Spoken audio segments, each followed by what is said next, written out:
2024 లేదా 25లో డిగ్రీ లేదా బీటెక్ చదివారా? సాఫ్ట్‌వేర్ జాబ్ కోసం ఎదురు చూస్తున్నారా? అయితే కోడ్ జ్ఞాన్ 100 డేస్ కోర్సులో చేరండి. జాబ్ సాధించండి. అమెరికా అధ్యక్షుడు భారత్‌ని ఎందుకు పదే పదే టార్గెట్ చేస్తున్నారు? దీనికి సంబంధించి భౌగోళికమైనటువంటి అంశాలు మాత్రమే ముడిపడి ఉన్నాయా? లేదా అమెరికా భవిష్యత్తుని డిసైడ్ చేసేటువంటి అంశాలు కూడా ఉన్నాయా? దీనికి అమెరికా పత్రికలు, అంతర్జాతీయ మీడియా చెబుతున్నటువంటి కథనాలు ఏంటి? ప్రధానంగా భారతీయుల ప్రాబల్యం విస్తృతంగా అమెరికాలో పెరగడం అనేది అమెరికన్లకి ఇబ్బందికరంగా మారబోతుందనేటువంటి ప్రచారం కూడా జోరుగా సాగుతుంది. మరీ ముఖ్యంగా అమెరికాలో ఉన్నటువంటి బిలియన్ డాలర్ కంపెనీస్ని లీడ్ చేస్తున్నటువంటి భారతీయులు అత్యంత శక్తిమంతులుగా మారుతున్నారనేటువంటి ఆలోచనతోనే డొనాల్డ్ ట్రంప్ పదే పదే భారతీయులను టార్గెట్ చేస్తున్నారనేటువంటి విమర్శలు కూడా వస్తున్నాయి. అసలు ఈ అత్యంత శక్తిమంతుల జాబితాలో ఎవరున్నారు? అంత పవర్ఫుల్ పర్సన్స్ ఇండియా నుంచి ఎవరు వెళ్ళారు? ఒకసారి విశ్లేషించేటువంటి ప్రయత్నం చేద్దాం. అనేక అంతర్జాతీయ కథనాలు ఇచ్చినటువంటి డేటా ప్రకారం చూస్తే కనుక అమెరికాలో మోస్ట్ పవర్ఫుల్ పర్సనాలిటీస్గా మారుతున్న వాళ్ళ జాబితాలో ముందుగా సుందర్ పిచాయ్ కనిపిస్తున్నారు.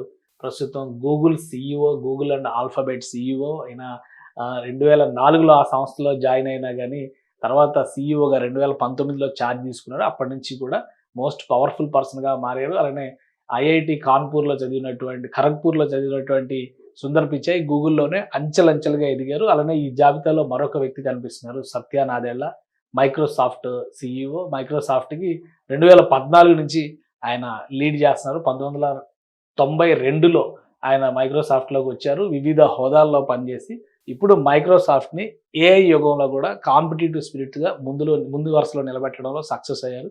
సత్యనాదెళ్ల పేరు కూడా ఇందులో కనిపిస్తుంది. ఇక మరొక వ్యక్తి నీల్ మోహన్, యూట్యూబ్ సీఈఓ. ఈయన యూట్యూబ్లో జాయిన్ అవ్వడానికి ముందర గూగుల్లో వర్క్ చేశారు. అంటే గూగుల్ పేరెంట్ కంపెనీ, దానిలో వర్క్ చేశారు. సో అక్కడి నుంచి యూట్యూబ్కి షిఫ్ట్ అయ్యారు. ఇప్పుడు మోస్ట్ పవర్ఫుల్ పర్సనాలిటీస్లో ఈయన కూడా కనిపిస్తున్నారు. మిషిగాన్లో ఫ్లోరిడాలో పెరిగిన ఎడ్యుకేషన్ కంప్లీట్ చేశాడు.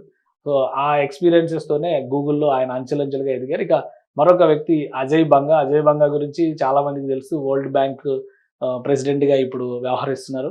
ఆయన మోస్ట్ పవర్ఫుల్ పర్సనాలిటీగా కనిపిస్తున్నారు అక్కడ. నెస్లే ఇండియా నుంచి రిప్రజెంట్ చేసిన కెరియర్ స్టార్ట్ చేసినటువంటి వ్యక్తి. తర్వాత బ్యాచిలర్ ఆఫ్ ఆర్ట్స్, ఎకనామిక్స్ వీటిలో డిగ్రీ ఢిల్లీ యూనివర్సిటీలో చదువుకున్నటువంటి వ్యక్తి. సిటీ గ్రూప్ ఏషియా పసిఫిక్ కూడా సీఈఓగా వ్యవహరించినటువంటి వ్యక్తి. అలానే ఇందులో ఈ జాబితాలో మరొక వ్యక్తి నికేష్ అరోరా కనిపిస్తున్నారు. సీఈఓ పాలో ఆల్టో నెట్వర్క్స్. ఈ కంపెనీ గురించి చాలా మందికి తెలుసు. ఇది ఈ మధ్య కాలంలో కాంపిటేటివ్ స్పిరిట్తో పెరుగుతున్నటువంటి కంపెనీ. ముఖ్యంగా మొబైల్ లాంటి వాటిలో ఇన్వెస్ట్మెంట్స్ పెద్ద ఎత్తున పెడుతుంది. Arora began his career in finance, networking, investment opportunities చూసుకునేటువంటి వ్యక్తిగా ఉన్నటువంటి వ్యక్తి. అలానే chief marketing officer, senior vice president, ఇట్లాంటి హోదాలన్నీ కూడా ఆయన పోషించారు. తర్వాత చూస్తే కనుక వివేక్ శంకరన్ కనిపిస్తున్నారు. వివేక్ శంకరన్ ఆల్బర్ట్సన్స్ కంపెనీకి సీఈఓగా వ్యవహరిస్తున్నారు. 2019 నుంచి ఈ కంపెనీని ఆయన టేక్ ఓవర్ చేసి ఈ కంపెనీలో ఉన్నారు. సో వీళ్ళంతా కూడా మోస్ట్ పవర్ఫుల్ ఇండియన్స్ కింద కనిపిస్తారు. George Kurian CEO NetApp. అన్నీ కూడా ఐటీ బేస్డ్ కంపెనీలే ఎక్కువ ఉన్నాయి. ఫైనాన్స్ రంగానికి ఐటీకి సంబంధించినటువంటి కంపెనీలు ఎక్కువ కనిపిస్తున్నాయి. జార్జ్ కురియన్ యూనివర్సిటీ ఆఫ్ ప్రిన్స్టన్లో ఆయన మాస్టర్స్ చేశారు. అక్కడి నుంచి ఆ కంపెనీలో సీనియర్ వైస్ ప్రెసిడెంట్ ఇలా ఎదుగుతూ వచ్చారు. ఇక జయశ్రీ ఉల్లాల్ ఇందులో కనిపిస్తున్నారు. ఆర్టిస్టా నెట్వర్క్స్ దీనిలో సీఈఓగా వ్యవహరిస్తున్నారు. అలానే వీరు టాప్ 10లో ఉన్నటువంటి పర్సనాలిటీస్. మనం శంతను నారాయణ్ అడోబ్ సంస్థకు సంబంధించి సీఈఓగా వ్యవహరిస్తున్నారు. ఇండియన్ ఆరిజిన్స్, ఇండియా నుంచి వెళ్ళినటువంటి వ్యక్తి. అరవింద్ కృష్ణ ఐబిఎంని లీడ్ చేస్తున్నారు ప్రస్తుతం. ఐబిఎం అనేది కూడా హార్డ్వేర్ రంగంలో మోస్ట్ పవర్ఫుల్ కంపెనీ. సో ఆయన ఇండియనే. అలానే వసంత్ నరసింహన్ టాప్ 11లో ఉన్నాడు. నోవార్టిస్ని లీడ్ చేస్తున్నటువంటి వ్యక్తి. ఇక్కడ నుంచి చూస్తే కనుక ఇవి డిఫరెంట్ బిజినెసెస్లో మన వాళ్ళ ఇన్ఫ్లుయెన్స్ ఏంటి అని చెప్పడానికి కనిపిస్తుంది. ఇక Lakshman Narasimhan CEO of Starbucks. ఇది కూడా ఇండియన్ రన్ చేస్తున్నటువంటి కంపెనీగా మారిపోయింది ఇప్పుడు. Sanjay Mehrotra CEO of Micron technology. ఇలా చెప్తూ పోతే విమల్ కపూర్, ఈ జాబితా పెరుగుతూనే ఉంది. హనీవెల్.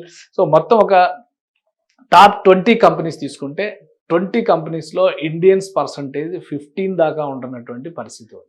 సో అమెరికాలో ఉంటున్నటువంటి నేటివ్ అమెరికన్స్కి ఇండియన్స్ ఎదుగుతున్నటువంటి విధానం ఆందోళన కలిగిస్తోంది కాబట్టే డొనాల్డ్ ట్రంప్ ఉద్దేశపూరితంగా ఇండియన్స్నే ఎక్కువ టార్గెట్ చేస్తున్నారనేటువంటి విమర్శలు రేగుతున్నాయి. ఆయన ఏ అంశాలను బేస్ చేసుకుని చేస్తున్నారనే దాని మీద స్పష్టంగా చెప్పపోయినా కానీ జాతీయ అంతర్జాతీయ కథనాలు ఇస్తున్నారు. టాప్ సిఇఓస్ ఇక్కడ ఈ లిస్ట్లో సత్యనాదెళ్ల పేరు ముందు ఉంది. ఇందులో చూస్తే కనుక ఇది కూడా సేమ్ అదే major corporation top Indian CEOs heading major corporations ఇవన్నీ కూడా నేషనల్ ఇంటర్నేషనల్ మీడియాలో వస్తున్నటువంటి కథనాలు.